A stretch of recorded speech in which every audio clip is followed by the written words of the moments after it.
In 1984, a man auditions for the TV show Press Your Luck. He loves the show so much that he's been on a 3-day trek from Ohio to make it to California, and he's even brought a souvenir plate with a show mascot as a gift for the producer, Bill. Usually, he works in air conditioning repair, and in summer, he drives an ice cream truck. The audition is interrupted when assistant Sylvia reveals this man has given them a fake name. It turns out he took the place of another contestant who was late for his appointment. His real name is Michael, and he's immediately kicked out. Bill laments the loss since he liked Michael, but casting director Chuck says he can't cast a creep. At that moment, they hear a weird noise, and Bill looks out the window to discover that Michael drove all the way there on his ice cream truck, which now won't start.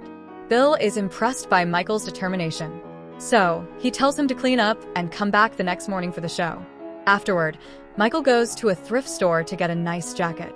He secretly rips off one of the buttons and convinces the cashier to give him a discount for the damaged product. Later, he just sews the button back on. The next morning, Sylvia gives Michael and the other contestants a tour of the studio. They look around the fictional sets before making it to the game show area. Michael tries to take a closer look behind the scenes, but Sylvia immediately drags him away. Then, the contestants are left in a room so they can watch the show while waiting for their turn. Eventually, Sylvia picks Michael and 2 more players from the room and brings them backstage where they meet the host, Peter, and the mascot. The 3 contestants are taken to their seats, and the recording continues with a big cheer from the audience. Peter talks to each player and cracks some jokes. Ed is the winner from the previous day, and Janie is new. Michael gets nervous, but still manages to talk about his humble job and his family watching at home. Then Peter reminds everyone of the rules. He asks a question, and the first player to hit the button gets to answer. The other players can agree, or offer their own answers. Getting it right gives them 3 spins. Agreeing with the correct answer gives them 1 spin, and wrong answers get them nothing. For the first question, Janie answers, and the guys agree with her. She gets it right, so everyone gets spin points.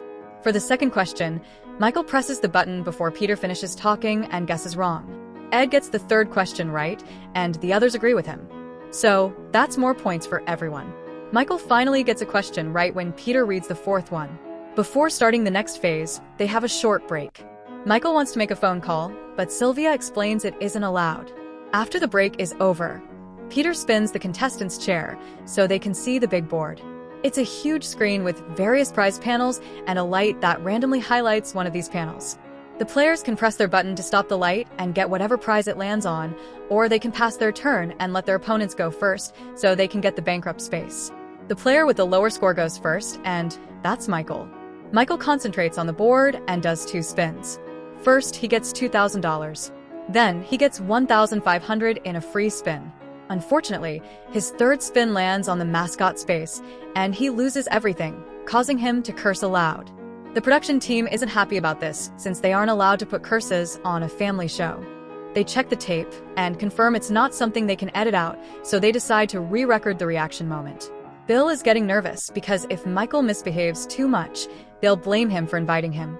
Michael gets scolded, and he immediately apologizes. Ed and Janie play next, and they make $4,000 while Michael uses the chance to study the light patterns on the board. Then it's time for another break, and Sylvia guides the contestants to the bathroom. A desperate Michael tells her that today it's his daughter's birthday and convinces her to let him make a call. Unfortunately, nobody answers, and Michael starts cursing again. When the break is over, the players go back to play the rest of their spins. Michael goes first since he's still in last place, and this round, he presses the button with good timing every time, which earns him $13,000 and an extra spin. The production team gets excited, and Bill is proud of his decision. Michael refuses to pass and keeps on playing, always landing on spaces that give him extra spins. Peter advises him to take a break since he could lose everything, but Michael is too excited to stop. He keeps on playing over and over and reaches $28,000, which is a new record in the show. The crowd cheers for the new hero, but the production team goes from excited to suspicious. Bill gets so worried that he orders a commercial break and calls Peter to his office. 2 makeup artists come to take care of the contestants, and Michael tries to get them to come on a double date with him and Ed to celebrate, but they turn him down. In the office, the production team tells Peter that something is wrong with Michael. They want Peter to scare him by mentioning the statistical probabilities of losing. When the break ends and shooting continues, Peter starts the segment by telling Michael about all the times that he's seen lucky streaks go wrong because a player was overconfident. He even makes some jokes to indirectly call Michael dumb. However, no matter how many warnings Peter gives him, Michael wants to keep spinning anyway. Getting more nervous, Bill calls Chuck and asks him to investigate who Michael really is since he's afraid they may have been tricked. While the show continues, Chuck searches for Michael's application, which is empty except for a phone. He immediately dials it and discovers it's the show's number. Then he watches the audition tape and remembers the ice cream truck. Chuck searches for the vehicle in the parking lot, and when he looks through the window, he sees a collection of IDs, license plates, and videotapes. At first, he can't find a way in, but a security guard lends him a crowbar. In the studio, Michael has made over $40,000. The production team is starting to freak out, and they consider stopping the game, but they can't do so without proof of cheating. Peter calls for another break after Michael surpasses $50,000. Soon, Chuck returns to his office with all the papers he took from Michael's truck.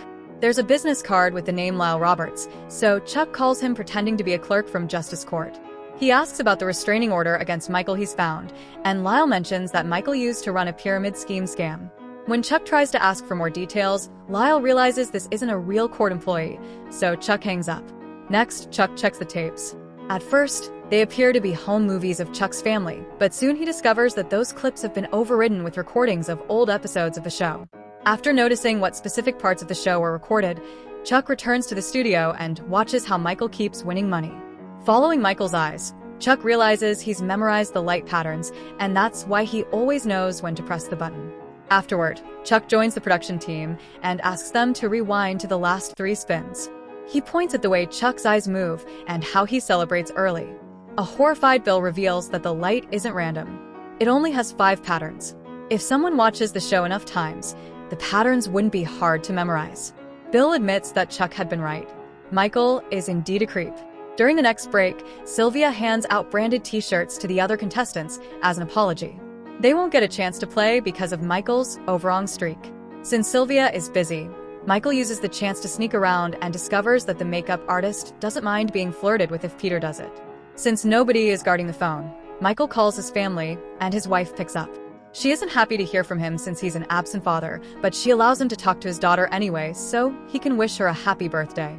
He's forced to hang up when the bell rings to announce that the break is over. Michael turns around and discovers that the mascot has been watching him. Meanwhile, the production team argues over what to do. Memorizing can't be classified as cheating, so they need to stop Michael with another strategy. The discussion is interrupted by a call from Peter, who reminds them of the home player spin rule. This gives the team an idea to make Michael fail. Afterward, Peter records a special segment. He explains to the public that for the first time in the show's history, the episode has gone longer than their allotted time, so they may be there until night falls. So far, Michael has won almost $70,000, and he still has spins to go. He goes again and makes some more money before Peter announces it's time for the home player spin. This means that Michael will be paired with a random audience member who will get the same amount of money that the light chooses next. The lucky person's name is on a card on Michael's desk, so he opens it and is horrified to read Lyle's name. Michael is now extremely anxious, yet he still manages to concentrate and press the button at the right moment. This gets him a trip to a 5-star luxury resort in Hawaii. Peter announces that Elle will get the same prize. At that moment, a spotlight is moved to make it shine right on Michael's face, blinding him for a few seconds. He complains about it and Janie joins him, so another break is announced. Meanwhile, the network CEO arrives at the studio to confront the production team. He's angry that the game was only programmed with 5 patterns and wants to know who let Michael in. Bill lies, saying Chuck did it. In the studio, Janie argues with Sylvia since she thinks that the show is giving Michael special treatment. When Jamie mentions a phone call, Sylvia drags her away. Michael tells Ed that the showrunners are messing with him because he knows the name on the card, and Ed thinks it was a coincidence, but Michael doubts it. Ed starts to wonder if Michael is doing something wrong. Getting too nervous, Michael goes for a walk to clear his mind and discovers that the phone is gone. Chuck corners him and asks him who he's been calling, causing Michael to panic and run out of the studio. He hides in his truck and discovers that the lock has been broken. When he tries to talk to a guard about it, he gets ignored. Then he tries to talk to a cop, but the man says he just arrived because the studio called for backup. Michael walks away and finds cops everywhere, so he starts assuming they're there for him. After sneaking around for a while and only finding more cops, Michael has no choice but to go back inside. He chooses the wrong door and accidentally walks into another show. The host thinks he's a guest, so he invites him to sit. Michael shares that he just wants to have breakfast with his family, but the only way to do that is by being on the TV screen while they watch. He also says that everything he's done during the past few months was for the sake of his daughter. The interview is interrupted when Sylvia comes to drag Michael back to the correct studio. In the meantime, Chuck goes to see the team and is devastated to learn that Bill has blamed him for everything. An argument is about to start, but an operator interrupts them to point out that the crowd absolutely loves Michael, seeing him as a national hero. If they play their cards right, they could use this as a publicity stunt. The CEO likes the idea, and they agree they'll air this episode by promoting the luckiest man in America. The show continues, and Michael keeps on winning. Chuck returns to his desk to cry in private and looks at the phone he took away. When he presses the redial button, he gets to talk to Michael's wife. Soon, Michael's money passes the $100,000 mark, which in 2025 would be $300,000. The production team is celebrating only to freeze when Peter announces he has a special call for Michael. Chuck puts Michael's wife in the air and she insults him, saying she's tired of his tricks. She asks him to sign the divorce papers before hanging up. The studio falls silent, and not even Peter knows what to say.